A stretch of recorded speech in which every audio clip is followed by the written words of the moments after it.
All right. Hello, everybody. Welcome again to the HireMyVa Team and Business Building Podcast, where we are going to help you reclaim your freedom through hiring and thriving with virtual assistants without breaking the bank, your bank.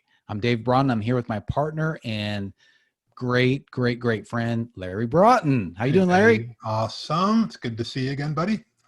Cool. Let's get into the topic. Today's is, today. I haven't a clue on how to communicate with the VA.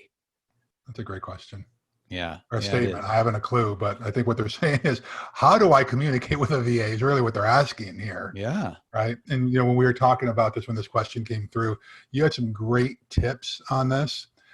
And as it turns out, these tips are great, whether it's a VA, virtual assistant, or frankly, some of the stuff's even great with your significant other or somebody at the bank, right? Or your banker. Yeah, exactly. So let's kind of jump into this. What's your first tip on this, David? All right, folks, we got 6 of them coming up. So the first tip is make communication capability one of your key hiring requirements. I've done that, so important. And it's huge. When I haven't, it's been hard. It's been hard. Yeah, even in our hotel company, right out of the gate, during the interview process, we state, here's the type of communication we expect: direct and respectful communication. It's so important, right? You can really be super direct with someone, but hurt their feelings. You can be overly respectful with someone and never make the point, right? And this is not just a country or cultural thing. This is just a human thing, right? Yeah. So, yeah. You're right. Think about when my kids were growing up, especially as teenagers. Sometimes now they're in their 30s now, right? Yeah. It's like, hey, how was school today? Or how you doing? Fine. So what are you doing tonight? Nothing. How's your homework going? Okay. Right. Yeah. You really need to ask more open-ended questions, probing questions, right? And not closed-ended questions. So those questions that you're asking, the reason you're getting those, actually, a teenager can generally, even open-ended questions, have a one-word answer. or a simple 3-word answer. Don't bother me now. That's 4, Dave, but don't bother. Okay. Oh yeah, it is. Let's see. And I said earlier we have 6 tips. Do we have 6? We'll find out at the end. Yeah, we'll find out at the end. Yeah. So but the thing about this communication is you can actually find it out up front. Like Larry said, it's a minimal time investment on your part. If you screen folks properly, we teach you how to do it. Mm-hmm. And you can actually get almost all the way there and figuring out if they're going to communicate well without actually having to talk to them. Yeah, that's right. I think between the quote unquote application or approval process, and then during the interview process, you're going to be able to tell how effectively do they communicate in writing and how effectively do they communicate verbally in person and even over a video. One of the questions that came up, I'm not sure whether you folks have seen it yet or not, but it's how do I communicate effectively with these folks? And one of the tools we give is communicating through video conferencing, right? Yes. And so there will be plenty of opportunities before you actually pull the trigger or make the final decision. We're going to give you some tips and tools on how to make sure that you are communicating effectively with your VA. If you can't communicate effectively with your VA, you're not going to be able to run your business effectively. And the whole thing is going to be counterproductive to what we're trying to do here, is to help you launch your business to stratospheric success without breaking the bank, right? And so this is so vitally important. So what's the next tip there, Dave? Well, the second tip is to do it often, communicate often. The more that you do, the better off you're going to be. Just think about, if you think about, I'm over communicating or I'm talking to them too much, that's probably about right. Yeah. And you've really got to go overboard, especially when it comes to being virtual, because it's just, you almost have to force the issue because it just isn't quite as natural when you're separated physically. Yeah, I think that's a really good tip. And in the hotel company right now, we are recording this during the COVID crisis, the shutdown of the country. And so a lot of our team members are working remotely. And we just had this conversation. Some of us have been working with each other for years and years. And we had to ask each other, are we overly communicating? Are we communicating enough with each other? And so don't be afraid to ask your team member, your VA, is this working for you? Because it's not working for me, or vice versa, right? So this whole thing with communication, don't be afraid to ask questions, right? Because you're going to be able to measure their success and productivity from your standpoint. But one of the reasons they may not be productive or as productive as you'd like is that they're not getting the type of communication that works most effectively for them. So yes, we have to communicate, but you have to do it often. And I do like your point there, Dave, is that when it feels like you're communicating too much, that's probably about the right amount. Yeah. That's a great tip. Yeah, it absolutely is. Yeah. All right. So third tip, let's go into that one. Yeah. Become good at communicating in multiple ways. So many of us have a favorite where we can, do great verbally, but then we don't do it written very well. Yeah. And, that's okay. But if you're a leader of an organization, you're a leader in your business, if you're communicating with clients, your clients may need you to communicate better in one way or the other or prefer one way. So you need to be a jack of all trades, master of all of them when it comes to communicating, through email. You got to record videos, live Zooms, chats, etc. I'll never forget. Oh man, Larry, this cracks me up. I had a boss years ago. I loved him. He was great. He loved me, but and he communicated well verbally, but when he did a performance review and he had to communicate in a written word, the performance review was basically said, Dave is doing a good job. He's a value to the company. Dave should stay with the company. Something like that.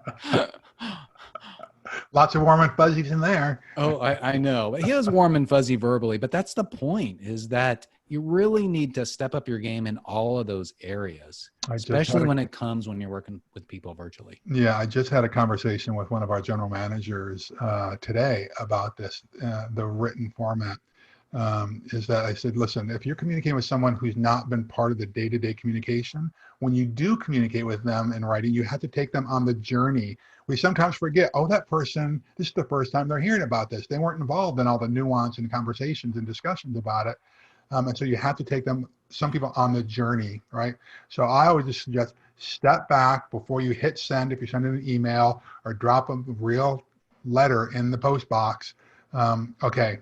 Who's actually reading this? Do they know where I'm coming from? Do they have enough background on it? And as we've talked often, things get lost in translation. Nuance is oftentimes lost in the written word. And so you have to step back and say, if this is the first time I'm hearing this, how am I going to receive it? Okay. And so there's anything else on this tip, Dave? No, I was going to say, you brought us into the fourth tip where you realize emotions don't get communicated very well in the written word, whether or not it's instant communication through something like a Slack or Basecamp or an email or et cetera. Just emotions aren't there very well. That's right. Yep. Good. What's tip number 5? Fifth tip. When the back and forth on something becomes too much, you're chatting away and typing and all that stuff. I know where you're going.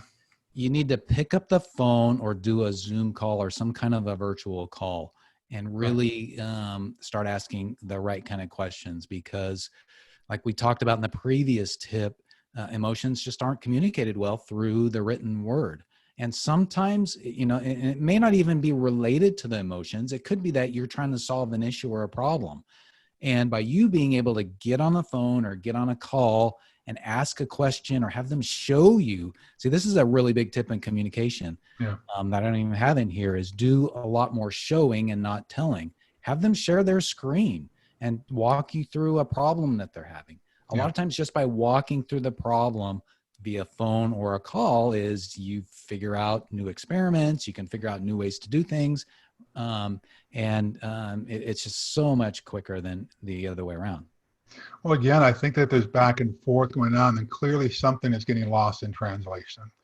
The idea here of hiring a VA is to simplify your life. I know that it's counterintuitive. I'm hiring someone, I've got to manage someone to simplify my life. But the idea is to get you working in your strength. And if the back and forth is going back and forth, I'm going to bet dollars to donuts that if you don't pick up the phone, if you don't get on a Zoom call, the project is going to end up, or whatever it is you're talking about, is going to fall short of your expectations. It's better to invest time and energy now into getting clarity up front through a video call than to keep going back and forth for 15 more emails back and forth, and then the project's still falling short, right? Put a little bit more energy on the front end, and you're going to see the results multiplied on the back end on this for sure. Guaranteed. Absolutely. Yeah, Guaranteed. absolutely. Can't agree more with that one. Yeah. We've got one more, number 6. Is this really number 6? I think so. It's Okay. not, I think it's not 5A or 5.5. It's 6, right? Okay. We said 6, so let's make it 6. All right, 6. So number 6 is give praise and reprimands as much as possible via phone or Zoom or in person. Praise and reprimands. I agree. Both of them. I mean, praise, of course, it's great. You can, say thank you or whatever, and you should do that through your email or texting and all that. That's fine, but don't have that replace the giving of praise in a face-to-face type of conversation. And definitely, anytime you do a reprimand or you have to address performance issues, that's got to be verbal. It's just got to be. Yeah, I prefer to call it, I know what you're talking about, but coaching sessions. Yeah. One of the things we talk about is coach people up or coach them out of the organization, right? If you are committed to coaching someone up, and that is keeping them in the organization, I know you're talking about reprimands on this. I really do prefer to do it over video because you can record it and it's on file, and you can go back and, and make sure that you've actually got a record of this. But when you are coaching up someone, I want us to spend more time on talking about the future. If we do it this way, here's going to be the benefit for you in the organization going forward, than spending most of the time on beating them up on something that they did wrong. Yeah. Okay. That's just a basic communication thing. And it's particularly important when there's different cultures, right? Particularly when you're dealing with people in the Philippines, already culturally, you're the boss. You're the one who's paying them. There's already going to be some reverence is not the right word. You might have a better word, Dave. Well, actually, that's a great word, because they want to call you Mr. or Mrs. or Sir or Madam. Yeah. Yeah. Yeah. And so there's already going to be a more formal relationship than what we have here in the U.S., right? And so if you are overly, I'm going to use this word intentionally this time, reprimanding someone, most people don't work well under that. And so let's just be really cautious. Let's treat people, this is just a good lesson in life, right? With dignity, with respect, and whenever you can, smile and be encouraging.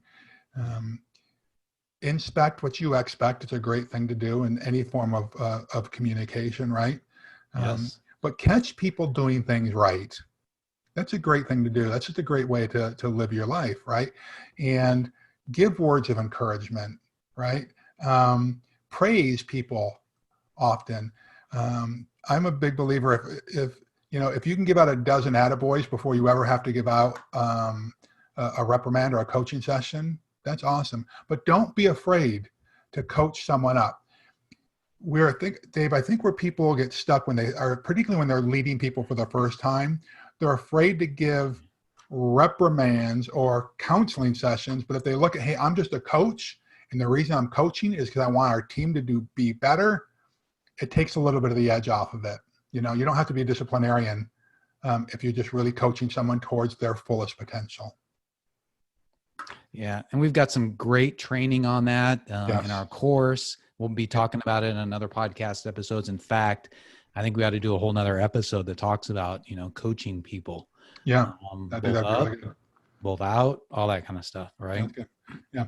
So these were great tips, Dave. Thanks for sharing those. Yeah, that's awesome. Well, folks, we are glad you're with us today and that you listened to this. I hope you got some really good nuggets out of this. Those 6 tips, maybe just one of them resonated with you. Go back and re-listen and see if you can implement one of those today in your communication, and start doing it today and the next day and build it into a habit. And just remember, though, HireMyVa, that's what Larry and I are wanting to help you guys reclaim your freedom and to building a virtual team, because that's how you're going to be able to grow your business and change your life and leave a great legacy. So with our program, you can prepare for, hire, and thrive with virtual assistants. Larry and I are here for you. We're here with you. Would love to help you.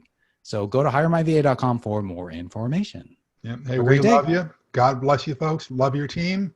Go get them. Awesome.